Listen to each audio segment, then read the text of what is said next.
As I entered the house, my wife's excitement was palpable. She hurried over to greet me with a warm kiss before darting back into the kitchen to put the finishing touches on dinner. "I made your favorite tonight. And guess what?" she exclaimed, her eyes gleaming with anticipation. "I have some exciting news to share." "That's fantastic, dear," I responded with a smile. "Coincidentally, I have some big news too. Perhaps we should have a double celebration." It was Friday evening, marking the end of the work week. While she wrapped things up in the kitchen, I headed to the bedroom to freshen up and change into more relaxed attire. With tomorrow off, I eagerly anticipated spending a leisurely night with my wife, filled with intimacy and conversation about our respective news. The thrill of sharing and celebrating together filled me with anticipation. I'm Jack Martinez, and my wife is Caroline. We've been happily married for 7 years, both of us now 30 years old. Standing at 6'2", and weighing around 210 pounds, give or take a pound depending on the day, I like to think I'm in pretty good shape. While I don't consider myself a heartthrob, I've been told more than a few times that I'm above average in looks. Caroline, on the other hand, stands at 5'6", and maintains a lovely weight of 110 pounds. She's also quite fit, just like me.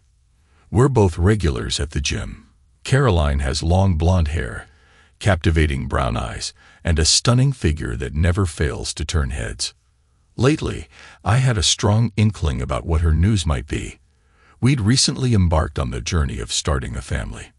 Caroline had stopped taking birth control pills a few months back, and ever since, our time in bed had seen a significant increase.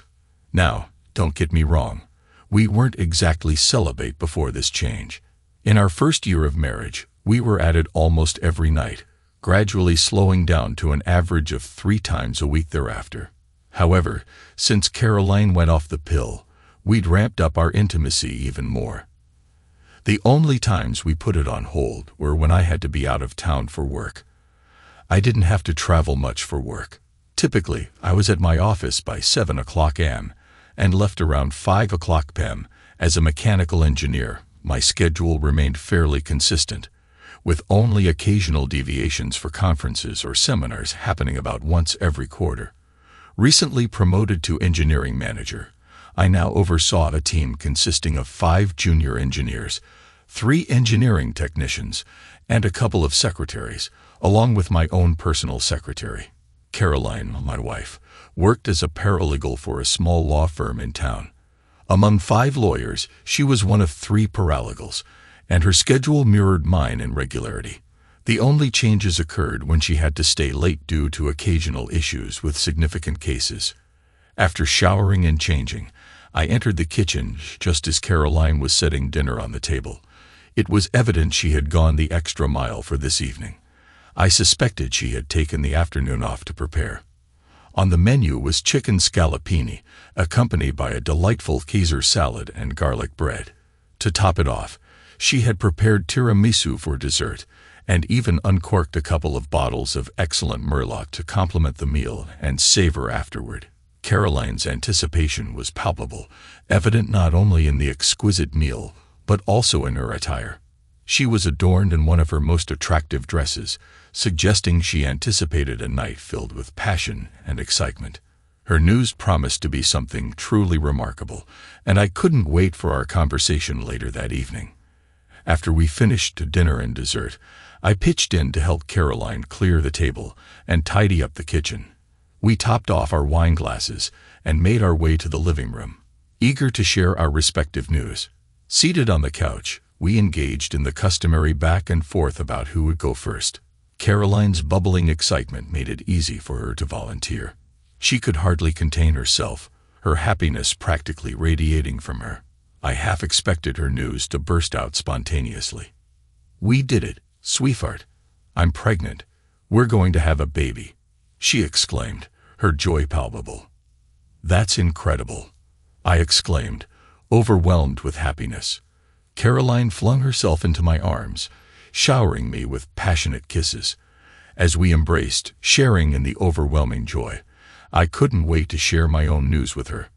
With a beaming smile and infectious enthusiasm, I revealed my own thrilling announcement. I got my secretary, Eva, pregnant as well.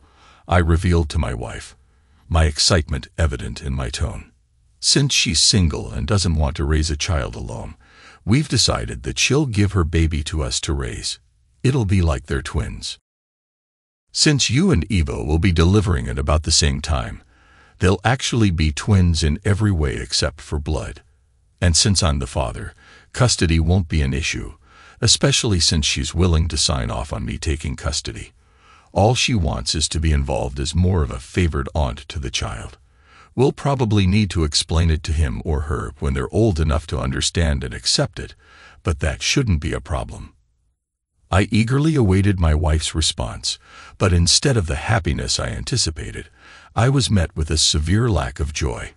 In fact, she appeared angry. It puzzled me.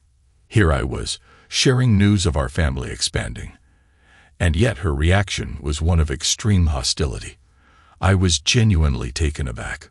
Her distressed expression gave me pause, but I felt she needed to know the full extent of the situation, hoping it might turn her upset back into happiness.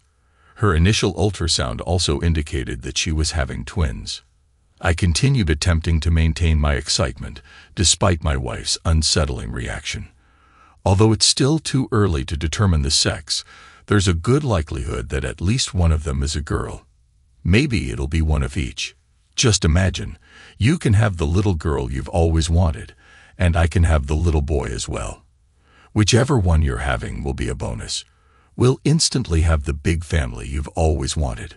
However, instead of the joyous response I anticipated, my wife's anger only seemed to intensify.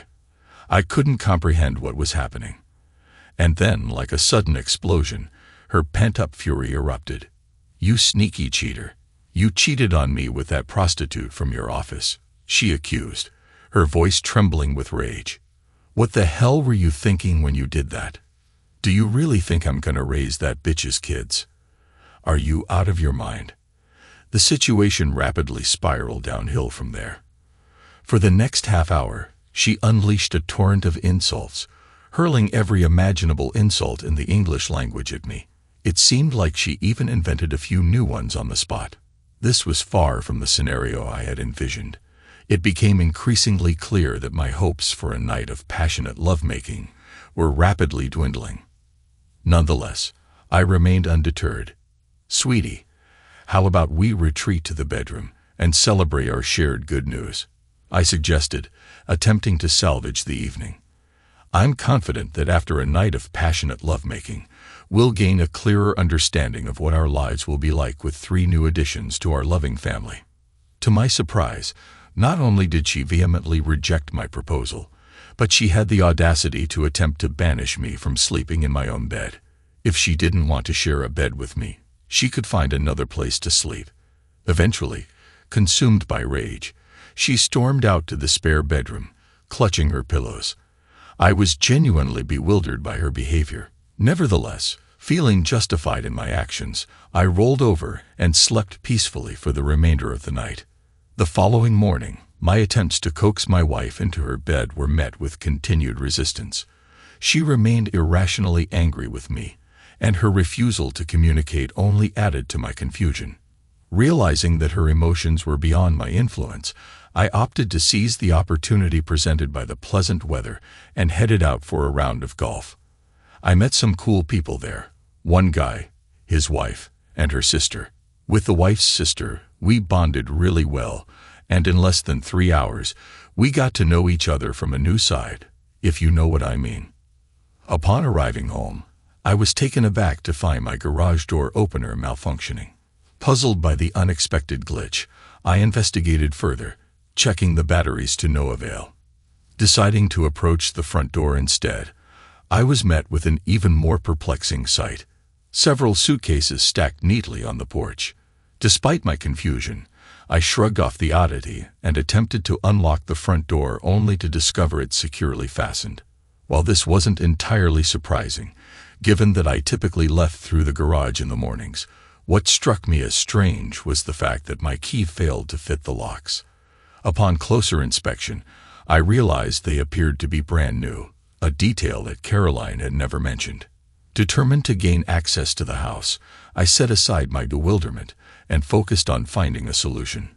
Feeling hot and weary from the day's activities, I retrieved my sawzall from the truck and swiftly took action, cutting through the door, around the doorknob, and deadbolt. With the obstruction removed, I made a mental note to replace the door and proceeded inside, eager for a much-needed shower and change of clothes. Upon entering the house, I was met with yet another tirade from Caroline. She mentioned something about me moving out and my clothes being packed in the suitcases outside. Feeling puzzled, I retrieved the suitcases and brought them back indoors, sorting through my belongings and returning them to their rightful places in the bedroom. As Caroline's rant escalated, she began accusing me of infidelity. I couldn't fathom where she was getting these ideas. Sure, there was that one time with Janice, but it was just a brief fling. Well, okay, maybe more than brief, but it was a one-off occurrence. I hardly knew Janice. Attempting to defuse the situation, I suggested we take a shower together, but Caroline vehemently refused. It dawned on me that she might be grappling with some underlying psychological issues that needed addressing. Resolving to broach the topic of counseling later that evening, I proceeded to shower, hoping to wash away the tension of the day. After a refreshing shower, I returned to the bedroom to dress, only to discover Caroline packing her belongings into the empty suitcases. Inquiring about her sudden actions, she retorted that since I refused to leave, she would instead. Apparently, while I was showering, she had contacted her sister, arranging to stay with her. My attempt to rationalize her behavior by attributing it to pregnancy hormones was met with vehement rejection. Despite my certainty that her pregnancy was impacting her reactions, she angrily dismissed my explanation. I reassured myself that once she gave birth and my secretary's twins came home, she would embrace motherhood with grace. Confused by her sudden departure, I watched as she left an hour later, leaving me bewildered and unsure of what to do next. A couple of days later, I made the decision to move Eva into my house. With her pregnancy and Caroline's departure, it felt like the right thing to do. After all, the twins were mine, and Eva needed support during this time. However, my plans were abruptly interrupted when I was served with divorce papers a week later. Caroline was seeking ownership of the house, 18 years of maintenance, alimony for those unfamiliar with the term, 90% of our savings and investments, and $1,500 a month in child support. In essence, she was fully enforcing our prenuptial agreement, particularly the clause pertaining to infidelity. Yes, I was well aware of its existence. 3 months later. What the hell? My wife Caroline's voice pierced the tense atmosphere of the lawyer's office, marking our first meeting to discuss our impending divorce. As we sat across from each other, I couldn't help but acknowledge that Caroline had a potent tool at her disposal, our meticulously crafted prenuptial agreement, designed to make infidelity sting deeply. And with ample evidence of my indiscretions, she had every reason to wield it mercilessly. Yet, despite the gravity of the situation, I couldn't help but question her resolve. "Are you really sure you want to go down this path, Caroline?" I inquired, hoping for a glimmer of hesitation. Her response was swift and unforgiving. "You cheated on me. You got your secretary pregnant and had the nerve to think I would agree to raise her children," she retorted, her words laced with indignation and betrayal. "Caroline, right here, right now, I'm presenting you with a one-time offer," I declared, my tone resolute. "We call off the divorce, reconcile, and raise all 3 children together as our own. We leave the past behind and commit to each other once more. These 3 babies will be solely ours. Yes, Eva will play a role as the favored aunt to the twins, but that's as far as it goes. You'll be the loving mother to all 3, and I'll be the devoted father. And who knows, maybe we'll even have 1 or 2 more. The decision is yours. Yes or no. Damn you. I'm not going to raise any of your children with that woman." Caroline spat back, her anger palpable. I exchanged a knowing look with my lawyer, affirming our understanding. Fortunately for me, I had retained the most formidable, ruthless, and determined legal representation money could buy. While it might seem as though I'm painted as the villain, eager for my comeuppance, hold on to your judgment. It's about to get interesting. My lawyer unfurled her briefcase with a grin reminiscent of a barracuda poised for a feeding frenzy. Since your client has declined my client's generous offer, here is our new proposal, she announced, sliding the papers across the table. It took a few moments for Caroline and her lawyer to read and comprehend the document. That's when Caroline erupted as described earlier. As their smug expressions morphed into panic, I could swear Agata, my lawyer, practically salivated with anticipation. Yes, she was truly ruthless. Caroline's lawyer turned to her, his expression one of sheer panic. DNA testing, Caroline stammered. Absolutely, I confirmed. With another nod at Agata, she produced an audio recorder and placed it on the table, her finger hovering over the record button. So, how are you making sure it's going to be my kid and not the cucks? The voice on the recording belonged to Martin Hill, a lawyer at the firm where Caroline worked. No problem. Caroline's voice responded confidently. You look enough like my husband that he'll never know he's raising your child. Good. Just as long as he raises my kid right. I have no intention of having to pay for or deal with kids myself. I do like the idea of having a kid to eventually pass along my inheritance to, but it'll have to be after they've become an adult. When the kid turns 18, we can let them know who their real father is. That way, I won't have to pay a dime to raise them. Trust me, Jack will never know until we tell your child in 18 years. Then it'll be too late. He and I will have a few more children together by then, and he won't be able to do anything about it without being completely screwed. So, you're sure your husband won't find out about us? Martin Hill's voice echoed through the recording. We've been having an affair for the last 3 years, and he hasn't had a clue. You look enough like him that any kid we have will resemble him closely enough that he'll never suspect it isn't his. We'll be fine. Caroline's voice replied confidently. The expression on Caroline's face when the recording played was priceless. Agata then passed over a motion to have Caroline's fetus DNA tested and another motion to sue Martin Hill for child support, requesting $2,000 a month. Given his success as an attorney, it seemed a reasonable ask. All right, since your client rejected the last proposal, here's the new one. It'll require a postnuptial agreement signed by both parties. The divorce proceedings will cease, and the couple will remain married until the last child graduates from high school at a minimum. If they both agree, they can choose to continue their marriage. The postnup will retain terms from the prenup, but with a few adjustments. Firstly, the marriage will become open, allowing my client to pursue other relationships as long as he informs his wife beforehand. The same applies to the wife. Any children conceived thereafter will be solely the responsibility of the married couple. However, any children conceived accidentally, regardless of whether carried to full term or aborted, will trigger the terms of the postnup, Agata concluded. I observed as Caroline's complexion trained of color, her shock palpable as her affair was laid bare. Agata's smile took on a predatory edge as she pressed forward. In the event your client rejects this proposal, we are fully prepared to enforce the prenuptial agreement on our end, Agata stated firmly. Her affair commenced nearly 3 years prior to my client's indiscretion. In fact, he only embarked on his affair after meticulously documenting his wife's betrayal and her intention to conceive another man's child. Should she pursue divorce, she should anticipate being left destitute, without a home or financial security. Furthermore, all her acquaintances will be provided with evidence, videotapes depicting her engagement with a man who is not her husband. We are prepared to take drastic measures to ensure her complete ruin. Caroline glanced at me, signaling her readiness for me to speak. Caroline, you schemed for me to raise another man's child. While the baby inside you is innocent in this deceit, I refuse to bear the responsibility for your actions.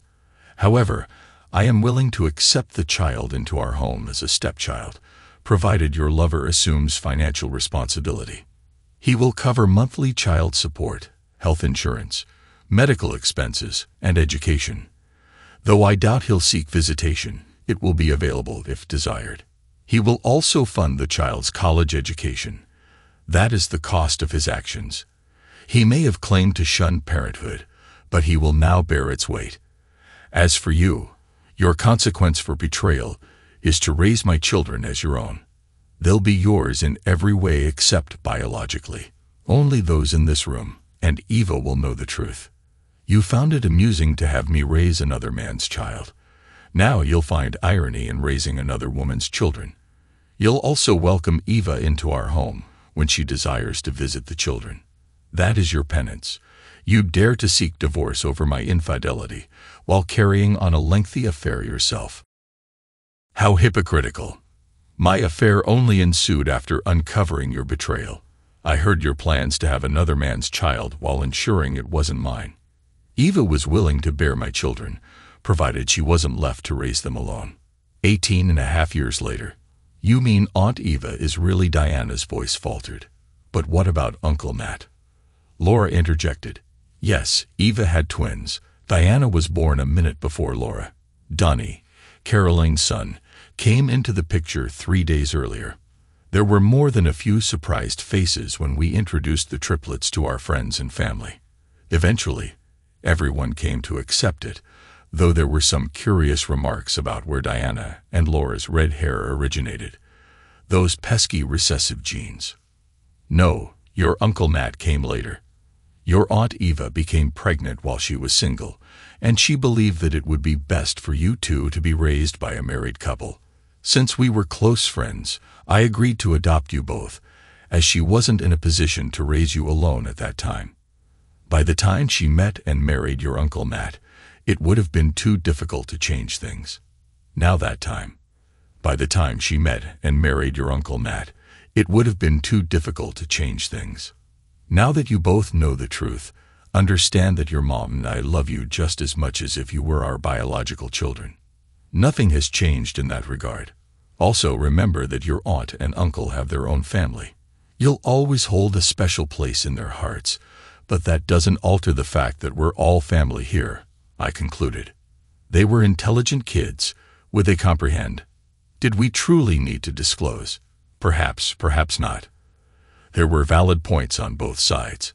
Ultimately, we decided they should know, so we shared the truth. We also revealed to Donnie that I wasn't his biological father. That was a different conversation. He never crossed paths with the scoundrel. The scoundrel attempted to contest the paternity suit, but DNA doesn't lie. He tried to evade payment, but judges tend to frown upon such defiance. They also have the means to enforce their rulings through sheriff's deputies, who can pay unwelcome visits to individuals at their homes and workplaces. As for the notion of an open marriage, I did have a few more encounters with Janice and Eva, and I dated for about a year until she met Nat. Regarding Caroline, I'm fairly certain she never strayed. I kept a close watch, though. Once Eva and I concluded our affair, I refrained from pursuing others. I presumed Caroline had learned from the experience, and I made it clear I'd resume if I detected any signs of infidelity. As far as I could discern, she remained faithful, and I monitored closely. Moreover, she endeavored to foster a bond where I relied solely on her, which worked both ways. Martin Hill vanished shortly after Jack's 18th birthday. He had already established a college fund for Jack, but despite our offer of visitation, Martin showed no interest. Speculation circulated that he relocated to the East Coast, though a more reliable room replaced him just 5 miles beyond the coastline.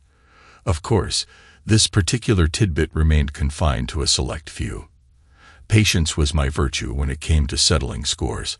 I couldn't allow him to evade child support and college fund payments. As for Caroline and me, it's been 19 years since our turbulent ordeal. I diligently conducted my investigations and found no evidence of further indiscretions. Remarkably, she evolved into a devoted wife and mother. Contemplating early retirement, once the kids depart the nest, seems plausible. Some might deem me weak for forgiving her, but what good would scorching her yield? Perhaps Eva and I could have pursued a relationship, but it's irrelevant now. What matters is I wasn't ensnared in raising another man's child. Though I played the role of father, I viewed it differently. Martin footed the bill for raising him, while I seized the chance to ensure he was raised with integrity, steering clear of becoming another scoundrel. Furthermore, by remaining with Caroline, I ensured our 3 children were nurtured in a loving environment with both parents, a triumph surpassing external judgment. Epilogue. It's been another 10 years. This is my confession. I'll be honest, as I sit here and reflect on my actions in the past, I can't help but feel regret. Years later, I realized that adultery is an insidious path, fraught with pain and consequences that reverberate far beyond the moment of the careless act. Even innocent people can suffer because of it. In my case, children, my affair with Janice and the subsequent exposure of Caroline's betrayal shook the foundations of our marriage, leaving scars that took years to heal. Looking back, I realized the folly of my actions, the selfishness that blinded me to the pain I had caused my wife and family. Yes, my wife committed sin too, but I speak for myself now. I am haunted by the realization that my momentary weakness caused irreparable damage to the trust and intimacy we once shared. Caroline's forgiveness and our eventual reconciliation were not without difficulties. The road to rebuilding our relationship was long and difficult, marked by moments of doubt and uncertainty, but I guess it had to be. Our children, who are grown and thriving on their own, make me happy and give me inner strength. Despite all the turmoil of raising them, they are thriving, their spirits unbroken by their parents' mistakes. I am overwhelmed with pride as I watch their accomplishments, and their laughter is a balm to the wounds of the past. As I look to the future, I can only hope that they will learn from my mistakes, that they will cherish the sacred vows of marriage and honor the trust of their partners. May they never succumb to the temptations that led me astray. May they forge relationships built on honesty, respect, and unwavering devotion. In the end, I am grateful for the second chance I've been given, for the opportunity to right the wrongs of my past and embrace the blessings of my present. And though the scars of my transgressions may never fully fade, I take solace in the knowledge that redemption is possible, that love, true and unconditional, has the power to conquer even the darkest of sins. Thanks to everyone who took the time to listen to today's stories. If you enjoyed it, please consider liking and subscribing if you haven't already. Feel free to share your thoughts on the events in the comments below. Take care.